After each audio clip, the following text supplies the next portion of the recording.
Croeso i Lansiad rhithiol ddigidol Cynan drama bywyd Albert Evans Jones gan Gerwyn Wiliams, cyfrol sy'n cael ei chyhoeddi gan wasg y Lolfa. Mae'r gyfrol yma yn ffrwyth gwaith ymchwil dros 10 mlynedd i Gerwyn Wiliams, felly llongyfarchiadau mawr iddo fo ar gyhoeddi y gyfrol.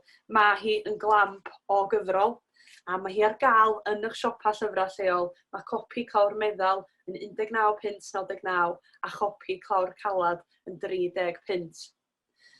Heno yma, mi fydd Angharad Price yn holi Gerwyn Wiliams, ac mi fydd yna perfformiadau hefyd gan Llŷr Titus a Mared Llywelyn a pherfformiad gan Gwenan Gibbard. A diolch i bob un am gymryd rhan, a diolch hefyd i Myrddin ap Dafydd sydd wedi rhoi caniatâd i Mared a Llŷr perfformio detholiad o sgript na'n ddewreiddiol ar gyfer Gwyl Cwrw Llŷn nôl yn 2018.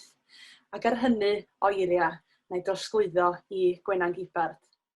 Wel, yn gyntaf oll, llongyfarchiadau mawr Gerwyn ar y gyfrol arbennig yma.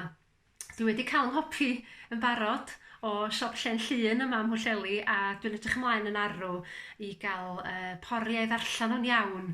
Fel merch o dre Pwllheli, dwi wedi bod yn ymwybodol erioed wrth gwrs bod Cynan yn hogyn o dre Pwllheli, a mae yna lawer iawn o sôn amdano fo ar siop o fi i deulu fo ni yn ei chadw yn y stryd Penlan yn Mhwllheli ac yn y blaen.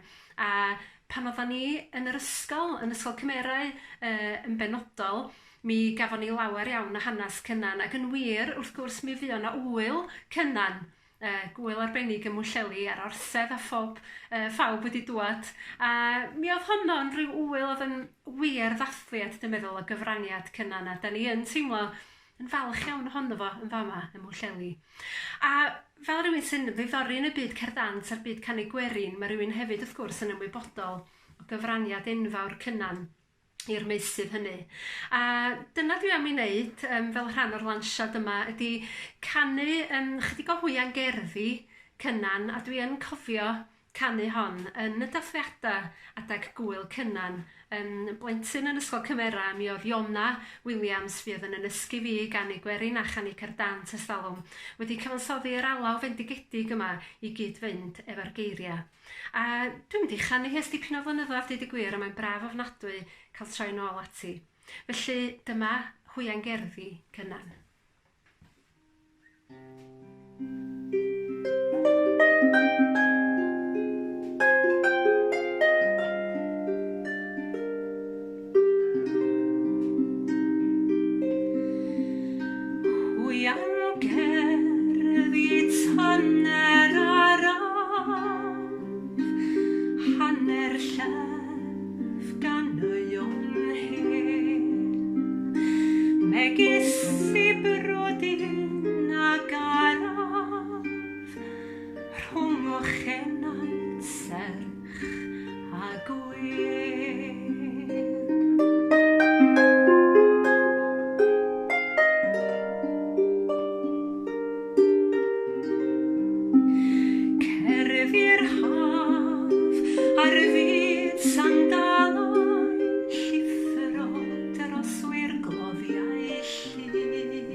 adryn ddistaw bell, fel yn achlyw yn y gynnau'n llion, ond gwrando am gan y dyddiau gwell.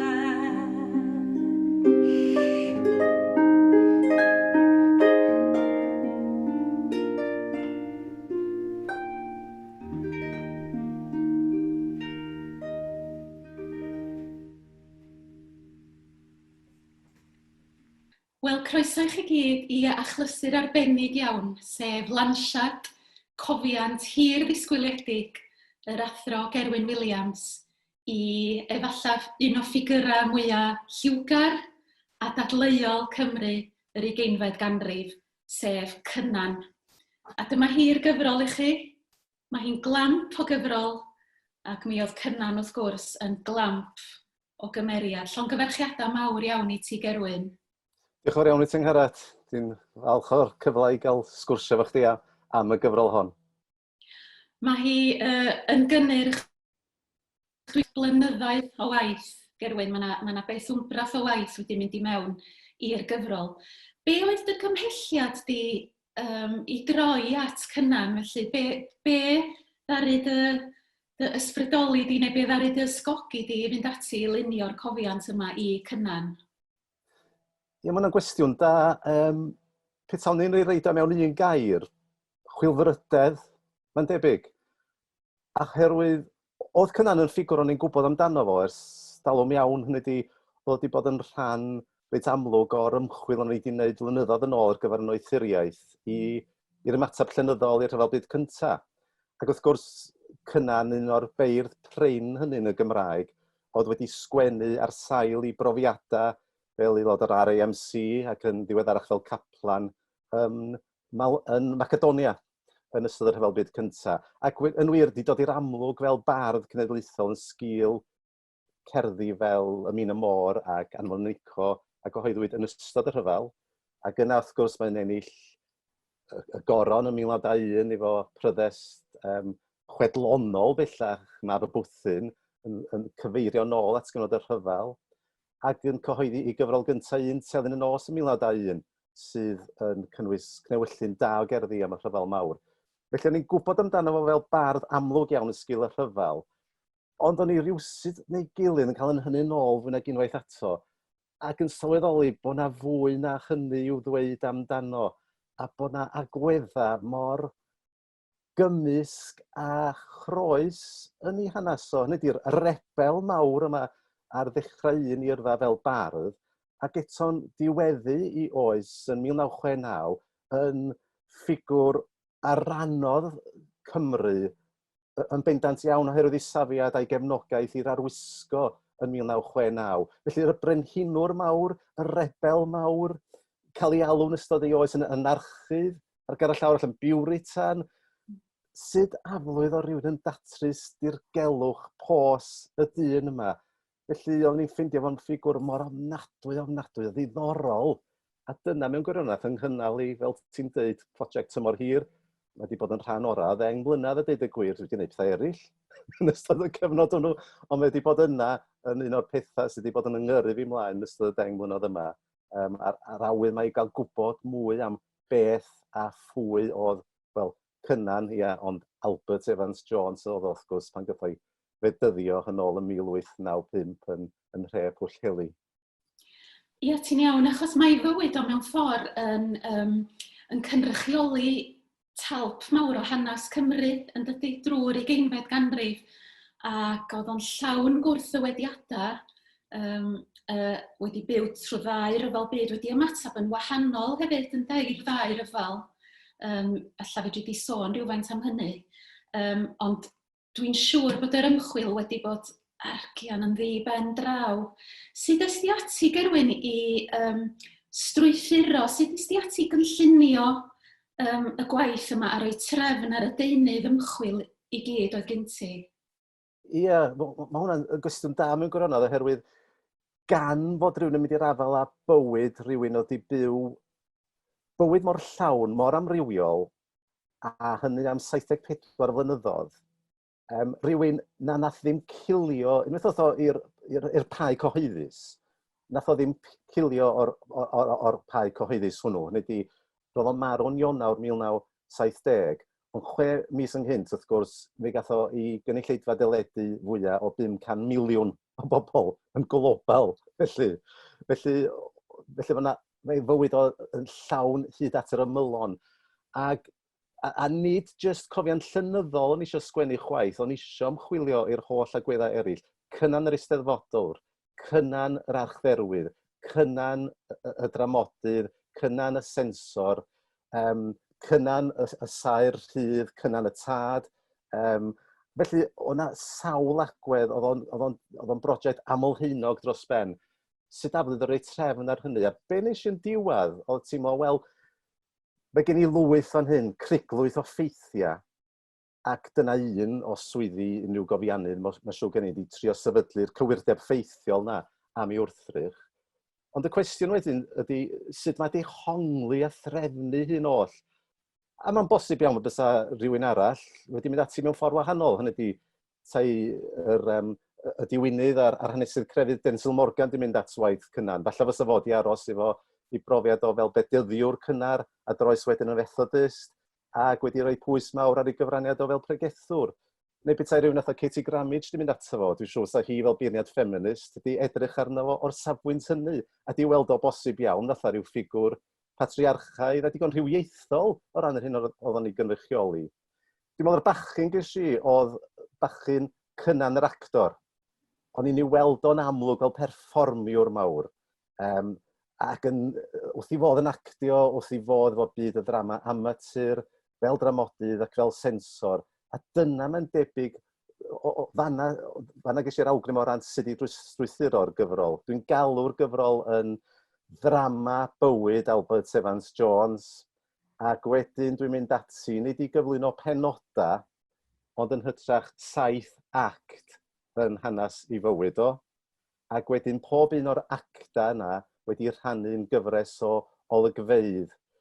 A chan fod y llyfr mor llond I groen a'r gwrthrych, o'n i'n meddwl bod hwnna'n mynd I fod yn help hefyd o safbwynt darllenydd I ddod o hyd i'w ffordd o gwmpas y gyfrol, sef torri'r acta neu'r penoda unigol na wedyn I lawr yn gyfres o wahanol olygfeydd. Oedd yn hwyluso y broses I mi o drefnu'r deunydd, ond gobeithio hefyd y bydd o'n hwyluso'r broses o safbwynt y darllenydd hefyd.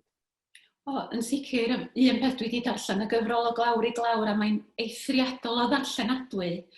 A rhywbeth arall ti wedi llwyddo I wneud yn wych ydy bod yn weddol gytbwys yn dy farn amdano fo. Hynny ydy ti'n ei feirniadu fo pan angen ei feirniadu fo, ond mi wyt ti hefyd yn dangos cydymdeimlad a pharch pan mae hynny hefyd yn angenrheidiol.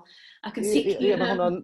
Ie, ti'n gwybod, mae'n bwynt, do'n i'n eisiau sgwennu hagiography o unrhyw fath, ti'n gwybod, do'n i'n meddwl, os ydy rhywun mynd i'r afel ar ffigwr fel hwn, wel, nid gwyn galchu yn isio, ond do'n isio trio dal y dyn yn ei holl gymhlethdod a'i amrywiaeth, a bod yn deg ag o ei gyfraniad, a thrio sylfaenu'r hyn oedd gen I, mewn modd gwrthrychol a chytbwys ar sail y dystiolaeth oedd gen I, bod yna sail tystiolaeth i'r hyn o'n i'n ei awgrymu.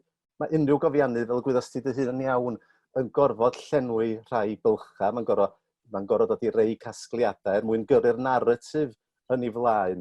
Ond o'n eisiau trio bod yn deg, ac dyna yn y pen draw, cyflwyno'r dyn yn ei holl gymhlethdod yn gymysg oll I gyd.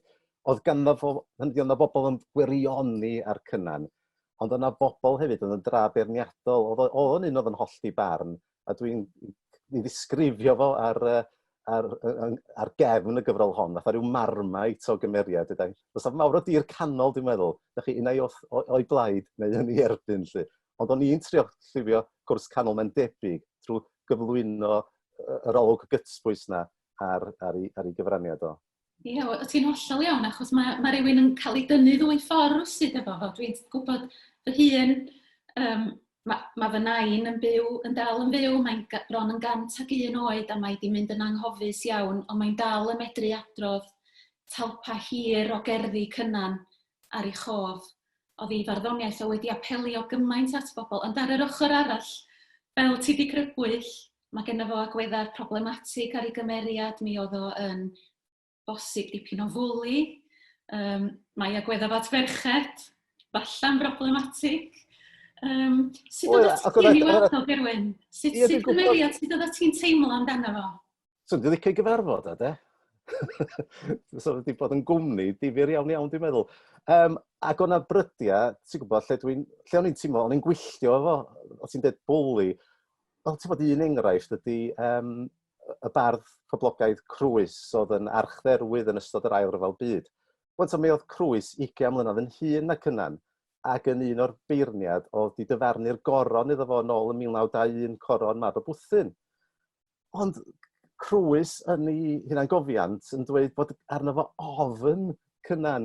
A rheswm oedd arno fo ofn Cynan oedd pan fydda Crwys fel archdderwydd yn i'w godi llaw ar bobl o'n nabod yn y dorf, mi fydda Cynan yn ei geryddu fo ac yn dweud, on parade, Crwys, on parade, fatha bod o'n ôl nefyddu mewn gwirionedd. A mae'n dweud bod arno fo i ofn o. Felly mae'r agwedda yna awdurdodol iawn, hyderus iawn yn ei farn ei hun, gwybod na fodd yn iawn. O'n i'n gweld rhai'r agwedda hynny'n dweud, oh, come on.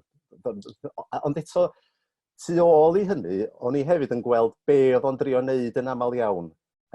Be oedd i ni gymell, oedd o eisiau cael trefn ar yr orsedd, oedd hi wedi bod yn giff gwawd. Felly oedd o'n benderfynol, so ni ymddangos fel corff cyfrifol urddasol o bwys.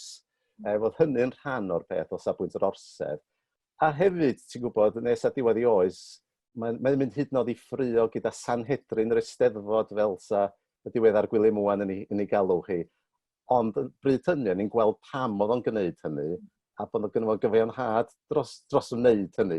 Felly, rhyw gymysgedd o feirniadaeth o hefyd o edmygedd o geni tuag ato fo. Ie, achos mewn ffordd oedd y cyfnod na o fod yn awdurdodol a cheidwadol ac adweithiol fel sensor, ond ar yr un pryd yn gwarchod yr rheol Gymraeg yn yr Eisteddfod, a da ni'n diolch iddo fo am hynny hyd heddiw.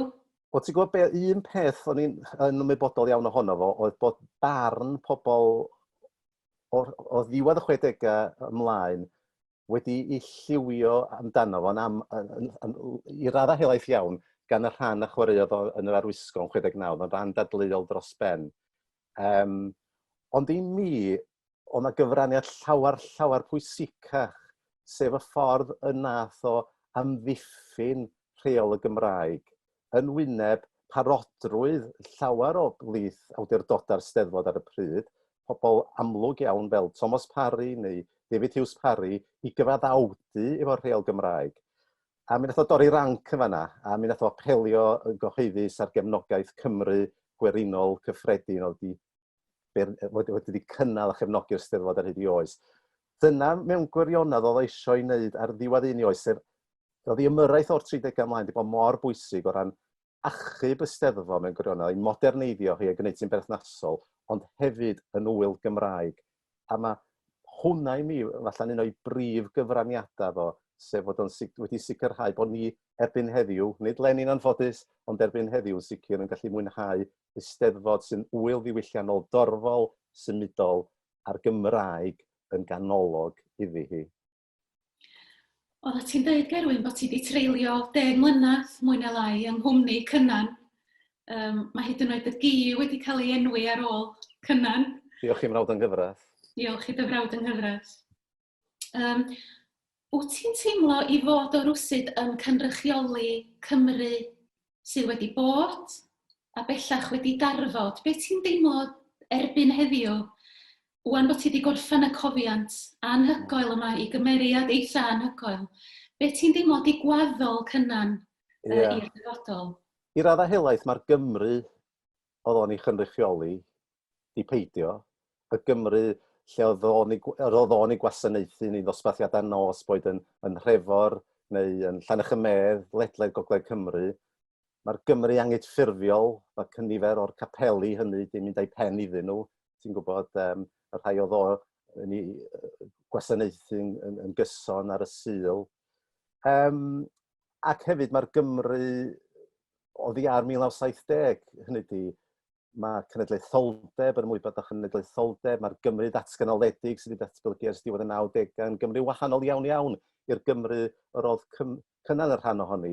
A mae hefyd yn Gymru mwy amrywiaethol, ac mae'r amlygrwydd merched, rhywbeth o ddim yn nodwedd ar Steddfod cynnan, yn llawer amlycach erbyn hyn, diolch byth. Mae yna rei pethau wrth gwrs, dwi'n meddwl bod gyda ni fel Cymru o hyd rhyw gymhlethdod lle mae'r frenhiniaeth yn y cwestiwn. Ac yn hynny o beth, mi oedd o rhaid cyfadda yn cynrychioli barn y mwyafrif. A dwi'n meddwl sy'n ni'n cynnal unrhyw bol piniwn heddiw yma. Dwi'n meddwl na fysa'r mwyafrif y Cymru Cymraeg a di-Gymraeg, yn pleidleisio o blaid y frenhiniaeth, bod nhw'n dal yn gefnogol. Felly mae'r agwedd honno bosib yn dal i fod. Ond, a peth arall dwi'n meddwl o ran i waddol ydy rhai o'r cerddi. Sydd i awgrymu dy hun, mi nath o yng nghyswllt i gerddi gydio mewn rhyw dant, mewn rhyw nerf, mi apeliodd mewn rhyw ffordd aniffiniadwy. Ac does heb agwadu hynny. Leni er enghraifft, mae'r grŵp bwncath wedi cyflwyno fersiwn newydd sbondanlli o Aberdaron. Mae'n amlwg bod y gerdd honno wedi apelio at y Cymru, oherwydd mae'na sawl fersiwn wedi bod. O Gerwyddfa, Gerwyn Wiliams, mae yna hanner dwsin o fersiynau ohoni wedi bod ar hyd yr oesoedd, ar hyd y blynyddoedd. Y syniad mae'r o'r rebel a'r gwrthryfelwr ifanc. Felly, a geiriau marnad rehedydd, trafeilais y byd, maen nhw'n rhan o waddol yn canu gwerin ni, yn dal i cael eu cyflwyno, yn dal i cael eu hael eu hongli hyd heddiw. A beirniad fel Dafydd Iwan o'r 60au yn dweud y ffasiwn blas ymhlith i ffurfrynnaf o ran canu. Felly mae cynnan yna, does am wythnos yn mynd heibio nes bod rhywun yn clywed rhyw gyfeiriad, enghraifft Nick Parry yn sôn am anfon Nico yn ei sylwebaeth pêl-droed yn ddiweddar. Mae'n rhan o'n gwaddol diwylliannol ni, yn sicr ddigon.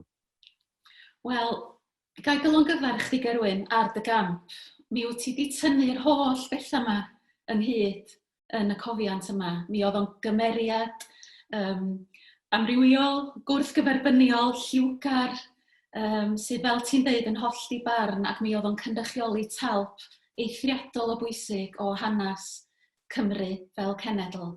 Ac ti wedi llwyddo i dynnu'r cwbl lot ynghyd mewn cyfrol drwyadl, ddarllenadwy a difyr dros ben. Llongyfarchiadau mawr iawn i chdi. Diolch Angharad. Mae'n wir bod ni'n heno'n llawn hwyl Lansiad cyfrol a pheidiwch â disgwyl cyflwyniad difrifol. Dros sŵn fewn ati adrodd hen stori am foforwyn, rel pishin a fyger Pwllheli. Mae cynnan y bardd wedi chynnwys mewn baled, ac nid hwn fydd y tro cyntaf i Gerwyn ei chlywed.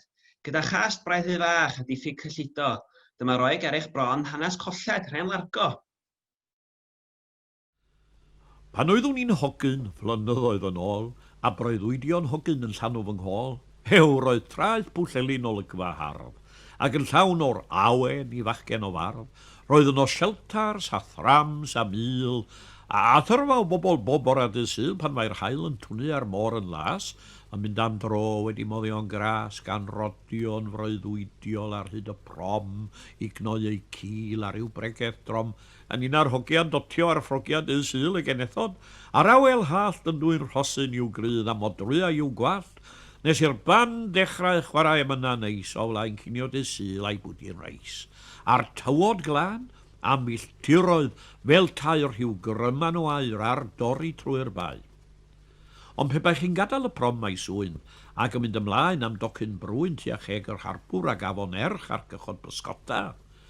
Doedd ffordd o'r un ferch dim ond yachts fel y Red Wing a'r Flyaway a chriw o heb bysgotwyr o dre yn cyweirio i'r hwydi dan smocio siag. Ac yn ei plith fe gael chamal henwag, Benja a Largo a Thwm Penslag, naw o Australia a Siencyn Brawd Hyw a Ned Foreign Bird a Bos yn Byw, byth yn mynd allan i Sgota dysil. Roedd Pwllheli'n barchus o'r llwybr cul.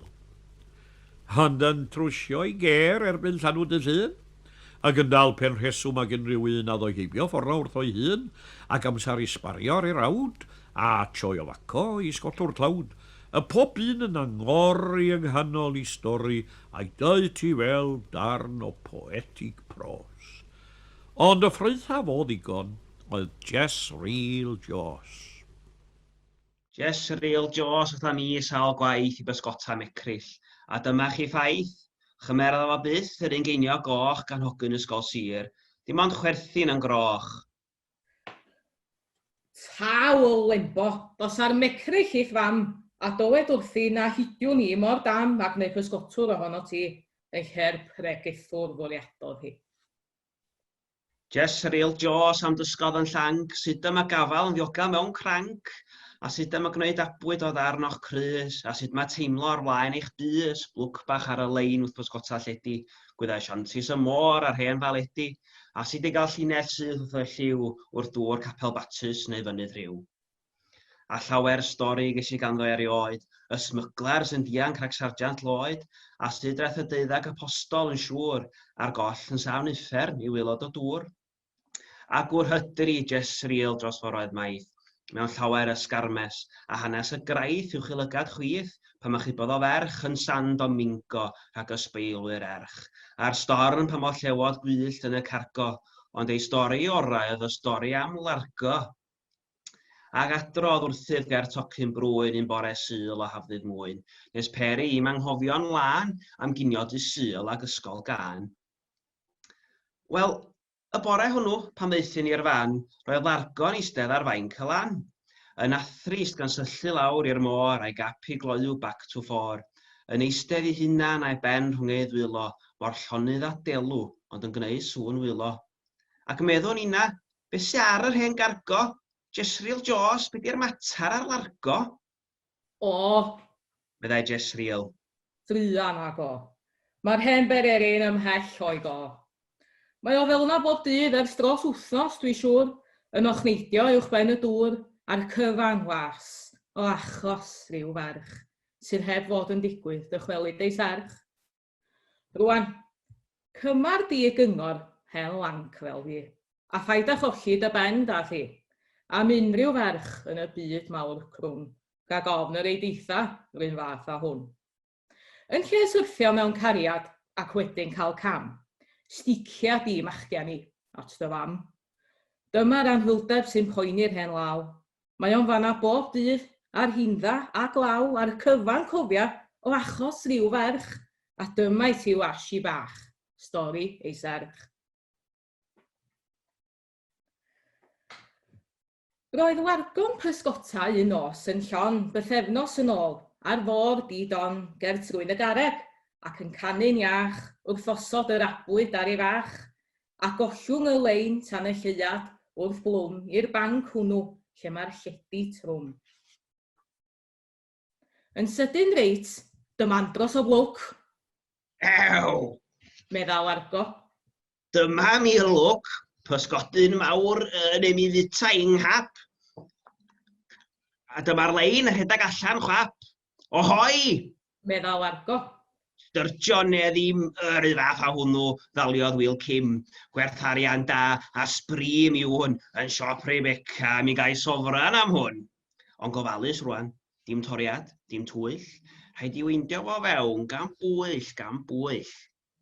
A dyma weindio'r lein yn aradurion, ond bobol annwl, gwarad o gwirion. Be welwn ni'n dwad i'r top? Mor forwyn, brydferth, fel lollipop. Yn esgyn i fri gydyfroedd hallt, a'i fachyn o'n sownd y modrwyau gwallt. Wel, fedra i largo ddeud yr un gair, ond syllu arni fel ffwl pen ffair. Un swiw ydi o fo merchad erioed, un ynfyd o swiw, o ddyn 30 oed. Roedd largon i gwch yn syllu'n byd, yn wyneb mor forwyn brydfertha'r byd. Ei grifia cyn gochad ar cwral ei hun, ei llygaid cyn ddiad ac eirin llun. A'i gwallt yn sglinio fel arian byw ar wyneb y môr wrth ymyl y lliw, a largo heb wybod yn iawn beth i'w wneud, a heb wybod o gwbl beth i'w ddweud. Noswaith dda. Meddai merch, y wendon hallt. Ma'ch bachyn chi, syr, yn sownd yn fy ngwallt. Mae rhywbeth yn gwingo. Dwi'n meddwl mae'r worm yn chwarae hafog efo thona fy mhym. A fyddach chi cystal, syr? Ebe hi... Am gollwng yn rhydd i ddychwelyd i'r llu? Wel, ar hynny dyma fi na'n torchi fy llawas, a chodi'r goch, a hitha'r gynawas yn eistedd o'n blaen yng ngoleini'r lloer, a perla'r dwfr rhwng i dwyfron oer. A be welwn ni yn bethod, o'i gwasg i lawr, ydy mo'n cymffon cod. A bysad crenedig, nid ar chwarae bach, mi lwyddas o'r diwad i ddatod fy mach. Diolch dal. Medda hitha, mewn llais fel y gwyn, gan symud i ista reit ar ynglyn, anghofleidion ei chol fel mewn pictures class, a rhoi cusa'n hir y rei dan fy mwstash. A finna'r peth ffôl yn ei gwllwn o'n hôl, a hitha'n llithro'r dŵr yn ôl. A bebrodd ynta pan welodd o hyn, a llefain o ddymber i enaid syn, gan geisio cael gafal dros blas o wendon tan oled lloer y mon i chynffon. O forforwyn fach anwl, a rhoswch yn wir, rydych chi'n ei allu'n well dan berchad y tir. Chysir oed y fy mywyd gysan mor hir, na ddochwelwch i'r llu, odwch chi fyw hefo mi, forforwyn fach anwl, gwrandewch ar fy nghri. Odos gen i fy mwthyn ond siambar a thaflod, ond mae hynny'n well na byw ar wylod y môr, yng nghwmpeini'r penwaig hallt, a chranc a chimwch yn cerad trw'ch gwallt, a chysgu ngwely'r llysywod hir, forforwyn fach neis, dwch chi fyw ar y tir. Ond gwenu awnau merch y môr, gan ddweud fod yr hyn a fynnau'n amhosib i'w wneud. Ac os mynwch chi hefyd wybod pam, rydw i'n dal i gofio cyngor mam. Dydy hogia Pwllheli'n hidio'r un dam ar ôl blino caru, be faw o'r ferch, gwyliad eitha'r un fach, rhag credu i'w serch. Mi brynwn ni bram a mynd â chi am dro i weled y dre ac i weled y fro. O, mae yna pictws ardderchog yn edd y dre, cha fynd yno bob nos fel dau gariad yn te. A mae siop Pwlldefaid yn dda am fargeinion, mi brynau ffro glais i guddiad o'ch cymffon. Ond taflu un cusan a wnaeth hi a'i llaw, ac ysgwyd ei ffen a nofio draw. Diolch i chi fan Wylwyd dal, ond mae'r peth yn amhosib. Farwel, farwel. Ac fe withrodd o'r golwg o dan y swel. A byth ers hynny mae largo bob dydd yn eistedd fan yma a'i olwg yn brydd. Yn eistedd fan yma i ben rhwng ei ddwylo, yn syllu'r dŵr yn greu sŵn wylo. Yn syllu a syllu i wylod y môr, a'i gap pigloiw bac to ffor. Yn syllu wylod y dyfroedd hallt, ac yn disgwyl gweld morwyn ariannaid ei gwallt. Ei griddia cyn gochad ar cwrel ei hun, a'i llygad cyn ddiad ac eirin llun. Rwan, cymar di gyngor, hen lanc fel fi, a rhaid a cholli dy ben, da chi, am unrhyw erch yn y byd mawr crwn, rhag ofn yr eiditha drwy'n fath a hwn. A dyna roi diwadd ar hanes y sgotwr a gollodd i galon yn yfroedd yr harbwr. Gobeithio ein bod ni'n dau wirion di llwyddo i wneud tegwch ar hanes wrth i ni gyflwyno. Ond gyfeilliadau Gerwyn ar lansio cofiant, mae'n werth i bawb brynu sawl copi yn bendant. A mae adag y dolyg yn dŵad yn fuan, a pha peth gwell i'w dderbyn na hanes yr hen Gwynan. Ond dyna ddigon gynnym ni am y tro. Nos dawch, hwyl fawr, siw sŵn a da bo. Wel, un o'r darnau cerdd dant mwyaf poblogaidd mae'n debyg ydy geiriau Cynan anfon yn ico ar yr alaw llwyn on. Neith bod yn enwog ac yn boblogaidd wrth gwrs drwy ganu Elin o'r Dwyryd flynyddoedd yn ôl. Ac yn debyg iawn i'r hwya'n gerddi hiraeth sydd yma wrth gwrs am Gymru o ganol erchylltera yr hyfal byd cyntaf. Felly, dyma hi'r gan i chi unwaith eto, a gai ddiolch yn fawr eto am gael bod yn rhan o'r Lansiad, a chofiwch brynu'r gyfrol.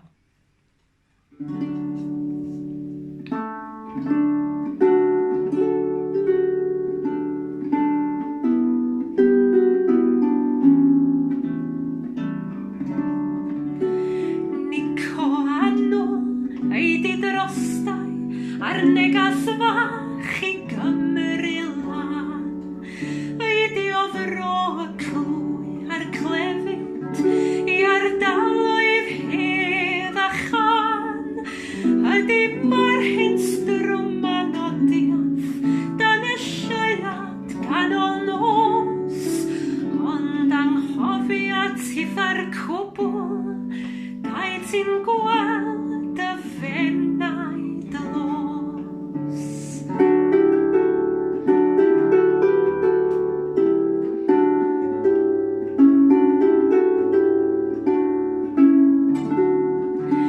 Sut y rŵn sy'n mynd I nabod Cymru pan gyrhaedd I wlad, hyd nes do I wlad o frynia sydd ar môr yn cuddio I trad, lle mae'r haf yn aros hira, lle mae'r awal iach mor ffri, lle mae'r môr a'r nefoedd lasa, gwlad y galon dyna hi.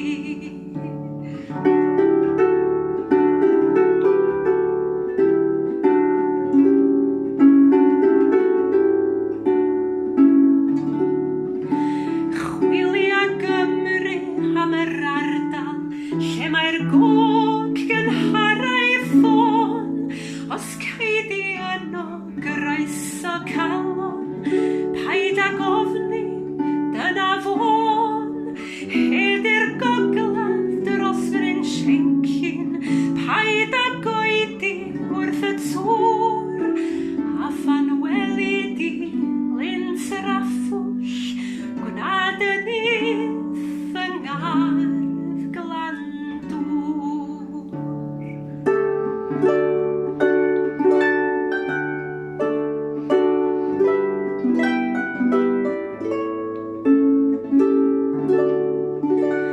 Gardd o floda ydi honno, gardd o floda tec ar byd, ond mi weli yno rywun sy'n dylysach na'r hosyna I gyd.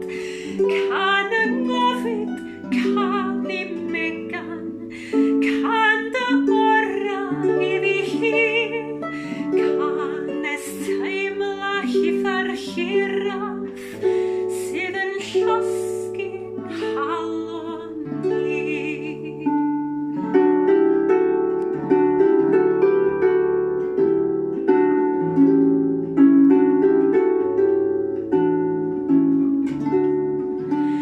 Nico anol heidi drostai ar negas fach I Gymru lan. Heidi o fro y clwy a'r clefyd I ardaloedd hedd a chan. Wedi nabod Wil a Megan, heidi byth I ffwrdd dwi'n siŵr.